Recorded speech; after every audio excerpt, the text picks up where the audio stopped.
Salut les amis, j'espère que vous allez tous très bien. Je vous reviens aujourd'hui avec un dessert frais, des verrines façon cheesecake, trop bon, un vrai régal. Et c'est très facile à faire, comme vous allez voir. Donc on va commencer par la préparation du coulis fraise, parce que ça doit tout simplement bien refroidir. Donc j'ai mis les fraises dans une casserole sur un feu moyen. J'ai ajouté le sucre, l'eau et le jus de citron. Vous trouverez bien sûr tous les ingrédients en barre d'informations encore une fois. Et donc là, je vais tout simplement venir mélanger et laisser cuire tout ça pendant 10 minutes sur un feu moyen.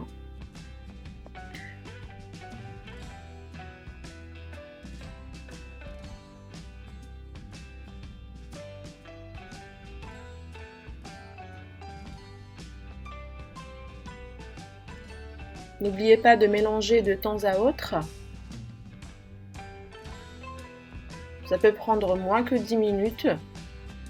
Et ensuite, une fois que c'est cuit, que ça devient comme vous voyez sur la vidéo, on va mixer tout ça avec un mixeur ou bien un blender ou bien un bras mixeur plongeant. Et on va réserver dans un saladier et laisser refroidir complètement. Vous pouvez le mettre dans le frigo ou dans le congélateur pour accélérer le refroidissement.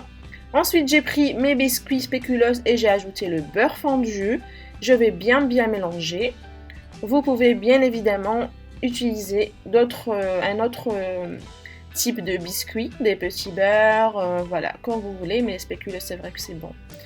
Ensuite, j'ai pris de la crème liquide entière, 30%, c'est très important, bien froide, ainsi que le bol du robot et les fouets du batteur doivent être bien froids, donc mettez-les 15 minutes ou quoi au congélateur avant de prendre la crème et de la monter en neige comme vous voyez. On va la laisser de côté et on va prendre notre fromage mascarpone. Vous pouvez utiliser du Philadelphia ou un autre fromage frais. J'ai ajouté du sucre glace. Donc ici j'ai 65 g de sucre glace. Si vous voulez utiliser du sucre cristallisé, mettez 85 g plutôt. Mais bon, le sucre glace, voilà, il est assez sucré, donc on met juste 65 g de sucre glace. Et on va bien mélanger le tout. Ensuite, on va ajouter le jus de citron pour la fraîcheur. Donc là, j'ai le jus d'un demi-citron, mais il est assez gros le citron. Donc si votre citron est petit, vous mettez le jus du citron complet.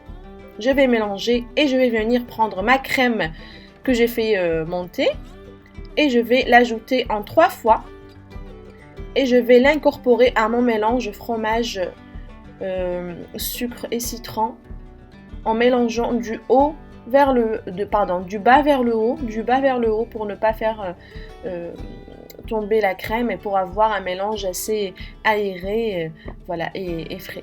Donc on va mélanger du bas vers le haut, tout en ajoutant notre crème montée en 3 fois. Donc une fois que vous voyez que c'est bien incorporé, vous ajoutez l'autre partie de la crème jusqu'à épuisement de la quantité de la crème montée. Et là on passe au dressage, la meilleure partie. Donc je vais mettre mes spéculoos avec mes spéculoos beurre au fond, bien aplatir avec une cuillère. Je vais prendre mon mélange fromage, crème, etc. que j'ai mis dans une poche à douille et je vais le mettre par-dessus. Donc la poche à douille, pourquoi? Tout simplement pour ne pas salir le verre, c'est beaucoup plus pratique. Je remets une couche de spéculoos, j'aplatis bien avec la cuillère comme vous voyez. Et je remets encore une fois ma préparation à base de fromage. Je remets aussi une dernière couche de spéculoos beurre. J'aplatis toujours bien. Voilà, comme vous voyez. Et j'ajoute la dernière couche de ma préparation. Et enfin, je vais prendre mon coulis de fraises qui a bien refroidi et je vais le mettre par-dessus.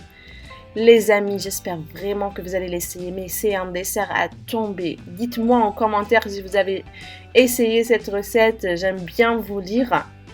Je vais décorer par-dessus avec des myrtilles. Là, bien sûr, laissez cours à votre imagination. Vous pouvez mettre des fraises, une moitié de fraises, d'autres fruits rouges, un petit peu de spéculoos, comme vous voulez. Et une petite, des petites feuilles de menthe pour la décoration. Et regardez-moi ça, les amis, c'était trop bon. Laissez 4 heures au minimum au frigo. Et avant de déguster, de vous régaler, les amis. Voilà, c'était tout pour la recette d'aujourd'hui. J'espère vraiment que vous allez l'essayer et m'en dire ça en commentaire. N'hésitez pas à vous abonner, à liker, à partager la vidéo. Je vous dis à la prochaine sur lovecooking.com. Au revoir!